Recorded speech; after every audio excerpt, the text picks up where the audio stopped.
2026-এ এসে এখনো আপনি ভাবছেন যে নতুন কোনো ব্যবসা করবেন, কিন্তু কি ব্যবসা করবেন সেটা বুঝে উঠতে পারছেন না। তাহলে এই ভিডিওটা আপনার জন্য, অবশ্যই পুরো ভিডিওটা দেখুন। এই ভিডিওতে আমি এমন 5টা বিজনেস নিয়ে আলোচনা করব যে বিজনেসগুলো আপনার জীবন বদলে দিতে পারে। শুধু 2026 নয়, এটা লাইফ টাইম চলবে এরকম বিজনেস আইডিয়া আজকে দেব। তাই অবশ্যই ভিডিওটা মন দিয়ে দেখুন। তো এমন অনেক বেকার যুবক যুবতী আছে যারা হয়তো কলেজ পাস আউট করেছেন, কিংবা অনেক দিন হলো কলেজ পাস আউট করে বসে আছে, কিন্তু এখনো ডিসিশন নিতে পারছেন না যে কি করবে। তো বর্তমানে চাকরির অবস্থা কিন্তু খুবই খারাপ, যে কারণে একমাত্র স্বনির্ভর হতে গেলে কিন্তু ব্যবসার দিকেই নজর দিতে হবে। কিন্তু কি ব্যবসা, এবং ব্যবসাতে তো অবশ্যই হিউজ একটা মানিও লাগে, তো সেই দিকটাও চিন্তা ভাবনা করতে হবে। তো আমাদের চ্যানেল অবশ্যই এটা বলে যে এমন কোনো ব্যবসা করুন যে ব্যবসায় ইনভেস্টমেন্ট কম, কিন্তু যে ব্যবসায় লাভের পরিমাণ বেশি এবং যে ব্যবসায় সফলতাও আসতে পারে। তাই সেই ধরনের ব্যবসা নিয়ে আমরা কথা বলি।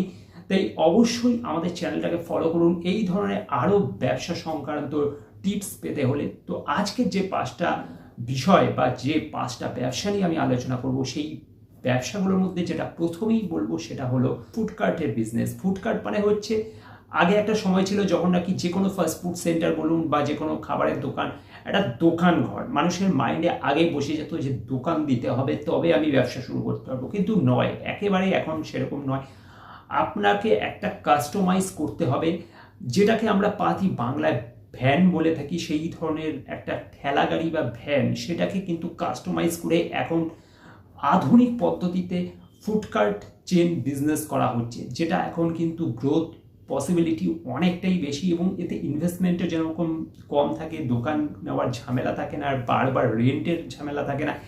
একবার যদি এরকম একটা ফুডকার্ট আপনি বানিয়ে নিতে পারেন এবং কাস্টমাইজ করে নিতে পারেন, তাহলে কিন্তু সেটা কেল্লা ফতে আপনি 12 মাস এটা দিয়ে ইনকাম করতে পারবেন, এবং সেটা কিন্তু অ্যাট্রাকটিভ, দোকানের থেকেও বেশি অ্যাট্রাকটিভ। কারণ মানুষ কিন্তু এরকমই চায় যে দেখতে অ্যাট্রাক্ট করে, এবং রাস্তাঘাটে আপনি যেখানে খুশি সেই জায়গায় জিনিসটাকে নিয়ে যেতে পারবেন, অর্থাৎ চলমান ফুডকার্ট। রাস্তাঘাটে পথ চলতে চলতে এরকম আপনি অনেক দেখেছেন যে ভ্যান বা ঠেলা গাড়ি টাইপের একটা জিনিস, যেটা নাকি কাঁচের ডেকোরেশন করা থাকে, লাইটিং করা থাকে, এবং তার মধ্যে কিন্তু দোকানের বা ব্র্যান্ডের নামও দেওয়া থাকে। এমবিএ চায়ওয়ালা থেকে শুরু করে এরকম অনেকেই এই ধরনের ফুডকার্ট বিজনেস করে কিন্তু কোটিপতি হয়ে গেছে। তাই অবশ্যই দেরি না করে এই ধরনের বিজনেস নিয়ে কিন্তু আপনি ভাবতে পারেন। এরকম একটি ফুডকার্ট, অর্থাৎ একটি ঠেলা গাড়িকে আপনি নিজের পছন্দ মতো কাস্টমাইজ করতে পারেন, এবং সেটাতে আপনি মোমো, চাউমিন, এগরোল যা হোক বা চা হোক, যেরকম খুশি আপনি যেটা মনে করেন যে আপনি পারবেন, বা সেই ধরনের, বিশেষ করে এই সময় মানুষের একটু হেলদি খাবার পছন্দ করে, তো সেই ধরনের হেলদি খাবার যদি আপনি নিয়ে আসতে পারেন এই ধরনের ফুডকার্টে, তাহলে কিন্তু সেই ব্যবসাটা কিন্তু চলবে। কারণ মানুষের সমস্যা যেটা, সেটা হচ্ছে আনহেলদি ফুড থেকে। তাই আপনি যদি হেলদি ফুড আনতে পারেন এই ধরনের কাস্টমাইজ ফুডকার্টে, তাহলে কিন্তু সেই ব্যবসা চলার সম্ভাবনা কিন্তু অনেক বেশি থাকে।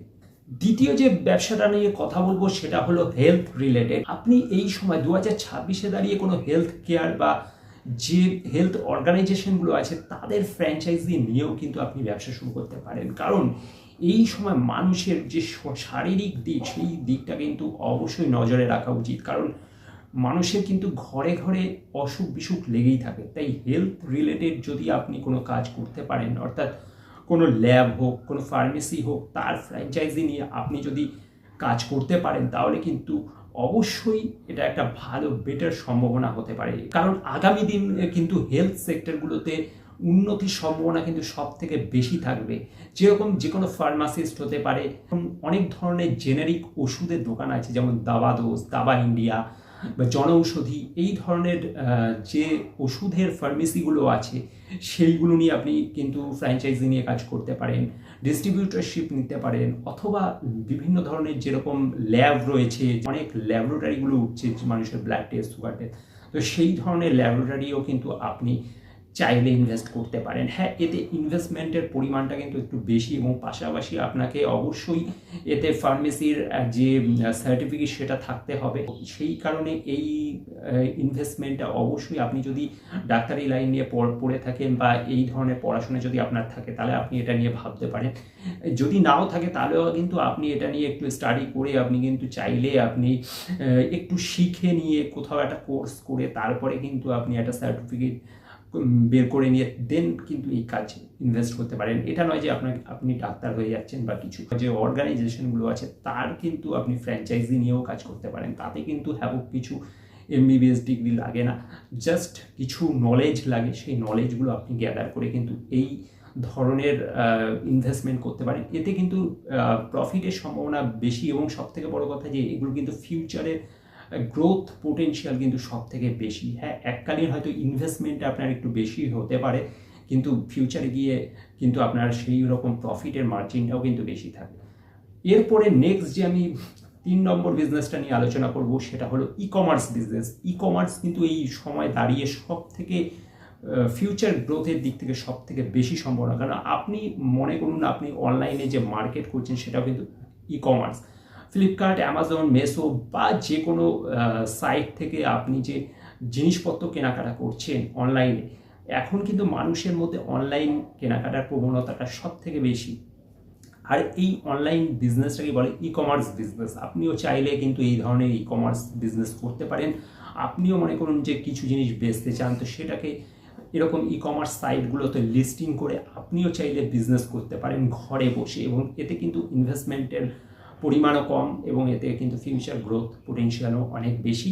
তো এই ধরনের বিজনেসে আরও ডিটেলসে জানতে হলে অবশ্যই আমাদের চ্যানেলটাকে ফলো করে রাখবেন এবং আপনি অবশ্যই কমেন্ট করবেন যে কোন বিজনেসটা নিয়ে আপনি ডিটেলসে জানতে চান। তাহলে সেই বিজনেসের উপর আমি ডিটেলসে একটি ভিডিও আনবো, কারণ একটা ভিডিওর মধ্যে সব কিছু বলা সম্ভব নয়, তাহলে ভিডিও অনেকটা লম্বা হয়ে যায়। তাই এই ভিডিওতে আমি আপনাদের ধারণা দিচ্ছি, একটা প্রাইমারি ধারণা যে কী ধরনের বিজনেস আপনি করতে পারেন। তো আপনি যদি সেই বিজনেস নিয়ে আরও ডিটেলস জানতে চান তো অবশ্যই কমেন্ট করুন। 4 নম্বর আমি যে বিজনেসটার কথা বলবো সেটা হলো স্টক মার্কেট বিজনেস। এটা এক প্রকার ইনভেস্টমেন্ট আপনি বলতে পারেন। স্টক মার্কেট নাম শুনলেই অনেকে ভয় পেয়ে যায় যে এটা একটা জুয়া বা ফাটকা, কিন্তু সেটা কিন্তু একেবারেই নয়। এটা কিন্তু একটা ভালো বিজনেস হতে পারে। হ্যাঁ, বর্তমান পরিস্থিতি কিন্তু স্টক মার্কেটের অবস্থা খুবই খারাপ, যেখান থেকে আপনি মনে করছেন যে এই যে যুদ্ধ হয়েছে, ইরান ইসরায়েলের যে যুদ্ধ হচ্ছে, সেখান থেকে কিন্তু স্টক মার্কেট দেখেছেন কিভাবে ক্র্যাশ হয়েছে, এবং তারপরেও কিভাবে আমি বলতে পারি যে এই বিজনেস আপনার জন্য ভালো। হ্যাঁ, অবশ্যই বলতে পারি, কারণ হচ্ছে যে এখন এই মুহূর্তে আপনি দেখে থাকবেন যে ভালো ভালো কোম্পানির যে শেয়ার প্রাইস, যেটা নাকি একসময় প্রচুর হাই ছিল, সেইগুলো এখন কত পার্সেন্ট কারেকশানে পাওয়া যাচ্ছে। এবং আপনি যদি এখন সাহস করে ইনভেস্ট করতে পারেন তাহলে আগামী 2-3 বছরের মধ্যে এই যুদ্ধ কিন্তু কন্টিনিউ থাকবে না, এই যুদ্ধটা কিন্তু একসময় থেমে যাবে এবং সেই সময় এই সব শেয়ার প্রাইসগুলো আবার কিন্তু আগের পজিশনে যাবে যেখান থেকে সেটা ক্র্যাশ হয়ে এখন নিচে নেমেছে, এবং তখন আপনি কত টাকার প্রফিট করতে পারবেন সেটা নিশ্চয়ই বুঝতে পারছেন। মনে করুন রিলায়েন্সের একটা শেয়ার একটা সময় দাম ছিল 1500 টাকা, এখন সেটা হয়তো 1000 টাকার কাছাকাছি চলে এসেছে। মানে এক একটা শেয়ারে 500 টাকা করে কারেকশান। তো মনে করছেন এত বড় একটা ব্র্যান্ডেড কোম্পানি কি সারা জীবন এইখানে থাকবে বা এর থেকেও নিচে পড়বে? কখনোই নয়। এই যুদ্ধ কিন্তু জাস্ট টেম্পোরারি, এবং থেমে যাওয়ার পর যখন পরিস্থিতি আবার স্বাভাবিক হবে তখন কিন্তু সেই রিলায়েন্সের আবার প্রাইস কিন্তু সেই আগের জায়গায় যাবে। শুধু রিলায়েন্স কেন, আমি জাস্ট একটা উদাহরণ দিলাম, এরকম প্রচুর শেয়ার রয়েছে যেগুলো আবার সেম আগের পজিশনে চলে যাবে, এবং তখন কিন্তু আপনি সেখান থেকে ভালো টাকা ইনকাম করতে পারবেন। তাই অবশ্যই শেয়ারে ইনভেস্ট করুন, কিন্তু ভেবেচিন্তে এবং অবশ্যই গাইডেন্স নিয়ে। তো চলুন আজকে লাস্ট যে বিষয়টা নিয়ে কথা বলবো বা লাস্ট যে বিজনেসটা নিয়ে কথা বলবো সেটা আমি নিজে করি, তো সেটা হচ্ছে প্রিন্টিং বিজনেস। প্রিন্টিং বিজনেস এমন একটা বিজনেস যে বিজনেস কিন্তু বহু যুগ আগে থেকে চলে যাচ্ছে এবং যেটা কিন্তু বন্ধ হবে না, কারণ যে কোনো জিনিসেই আপনি দেখে রাখবেন সব কিছুর উপরই কিন্তু প্রিন্টিং মাস্ট। প্লেন একটা মনে করুন যে সাদা গেঞ্জি আপনাকে যদি দেওয়া হয় আপনি কি পরবেন? কিন্তু সেই গেঞ্জির উপর যদি সুন্দর কিছু লেখা বা কোনো ডিজাইন থাকে সেটা কিন্তু আপনি অবশ্যই আপনার চোখে লাগবে। শুধু এরকম টি শার্ট কেন, এরকম প্রচুর প্রোডাক্ট রয়েছে যেগুলোতে প্রিন্ট করে আপনিও কিন্তু সফল একজন ব্যবসায়ী হতে পারেন। তো কিভাবে প্রিন্টিং বিজনেস আপনি শুরু করবেন, কিভাবে কি করবেন, সব কিছু নিয়ে আমি একটা আলাদা ভিডিও আনবো। আপনি যদি চান তাহলে অবশ্যই কমেন্ট করুন আপনি প্রিন্টিং বিজনেস নিয়ে ইন্টারেস্টেড, তাহলে আমি এই বিষয়ের উপর একটি ভিডিও ডিটেলসে দেবো। তো প্রিন্টিং বিজনেসে কিন্তু প্রফিটও আছে এবং এই বিজনেস কিন্তু কখনো বন্ধ হবে না। তাই আপনিও চাইলে কিন্তু প্রিন্টিং বিজনেস শুরু করতে পারেন, কিন্তু তার জন্য অবশ্যই আপনাকে প্রিন্টিং শিখতে হবে এবং শিখে নিয়ে আপনাকে কিন্তু এই বিজনেস শুরু করতে হবে। তো কিভাবে আপনি শিখবেন, কীভাবে বিজনেস শুরু করবেন, সেই সব যদি আপনি জানতে চান তাহলে অবশ্যই কমেন্ট করুন। আমি এই নিয়ে একটি ডিটেলস ভিডিও আনবো এবং তাতে আমি আলোচনা করব কিভাবে আপনি কাস্টমাইজ প্রিন্টিং বা নর্মাল প্রিন্টিং বিজনেস কিভাবে শুরু করতে পারেন। আজকের ভিডিওতে এই 5টা বিজনেস নিয়ে আলোচনা ছিল এবং এছাড়াও অনেক বিজনেস রয়েছে যেগুলোতেও কিন্তু গ্রোথ পোটেনশিয়াল অনেক হাই রয়েছে, তো সেগুলো কোনো এক সময় আমি আলোচনা করব।